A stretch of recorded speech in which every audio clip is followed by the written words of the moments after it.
folks, thanks so much for joining me today. We're going to talk about how to make a stool that has no fasteners in it.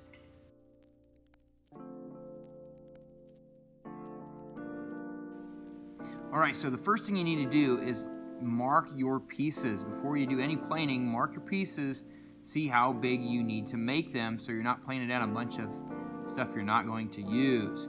After you get those cut to length, go ahead and plane those down, get them to the desired thickness that you want them to be at, or if you just want to take off the rough spots, just take them down to where it's nice, usable lumber.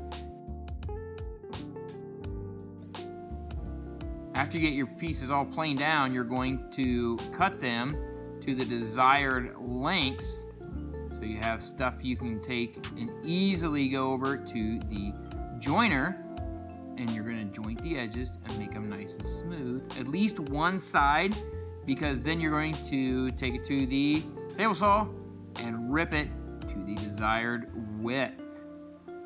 After you rip your boards on the table saw, you're going to take it back and then you're going to do the layout. Layout's super important, folks. When you do the layout, I like to put my pieces right where they're going to go and then start marking things out. So you want to make sure that you have a nice sharp pencil, you have your ruler or tape measure, get things all laid out appropriately. I also like to label my pieces and say which piece is A, which is B, and which is the inside, which is the outside. And then I like to mark the spots that I'm going to take out. I'll put a little X, or I will put a scribble, and then I will mark it so I know which pieces get cut out and which pieces do not get cut out, so I don't accidentally cut out the wrong piece.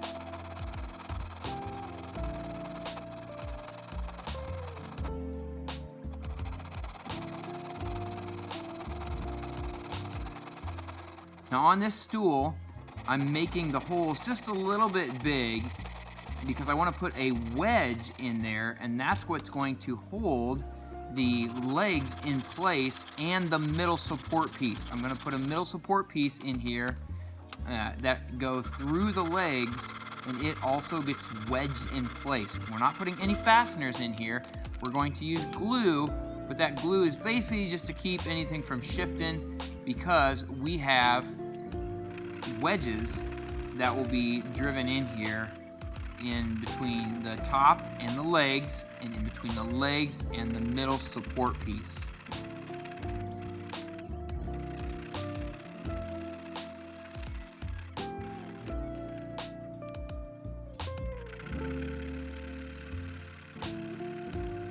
Now when you get your piece all cut out, you get your tenons cut out, you need to lay out your mortises. I always like to make my tenons first and then lay out my mortises based on what my tenons look like.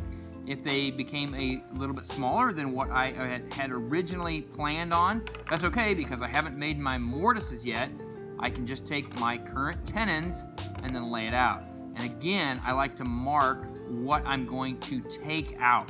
I like to either do a little scribble or put an X on it, and then I like to erase the spots where there's not going to have any material moved out, and so I can see that it is just belonging with the rest of the top.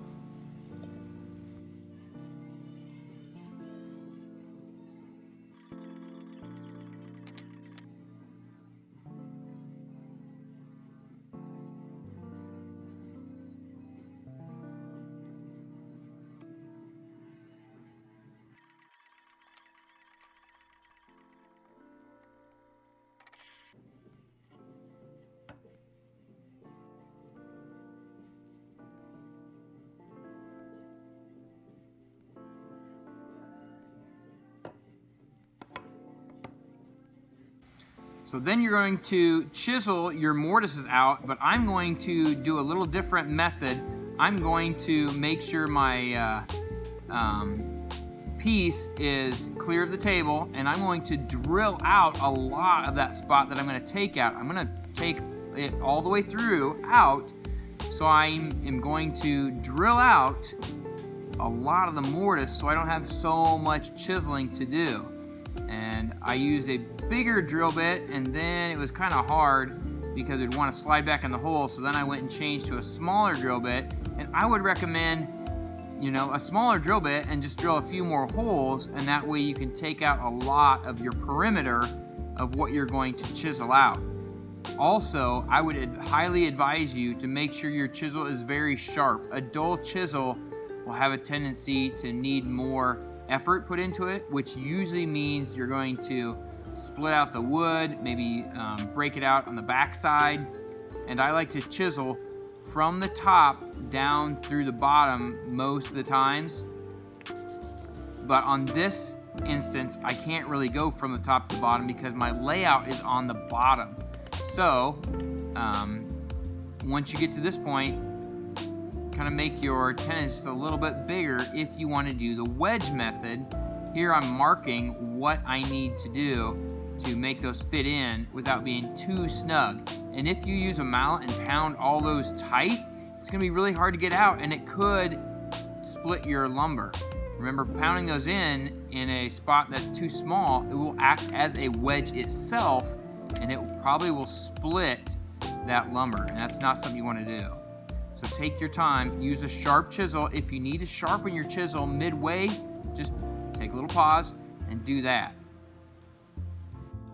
So I didn't show you the middle piece on here, the middle brace, because it's exactly the same as making the tenons in the legs. All right, folks, so here's the stool. 0 fasteners in it. I use the wedges to hold things in. Once you're done with it, you could do a number of things to it. I'm going to take this and put some polyurethane on it and give it a nice clear coat. You could stain it. I don't want to. I like the look of this maple.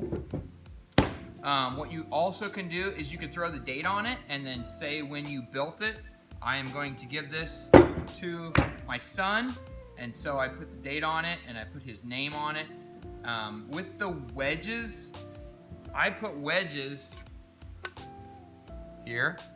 I would not do that again. I would cut it here and put the wedges in this way. When I put the wedge in here, it had a tendency to want to crack this and split it. So I would not put the wedge in like that.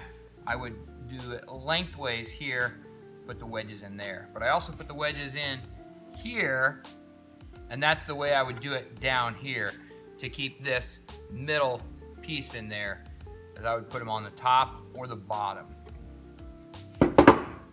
All right, folks, so thanks so much for watching. Thanks for the view. Remember to work hard in whatever you do, because hard work is its own reward. And try to do something difficult, something you've never done. Build those skills and expand your skill set. Thanks for watching.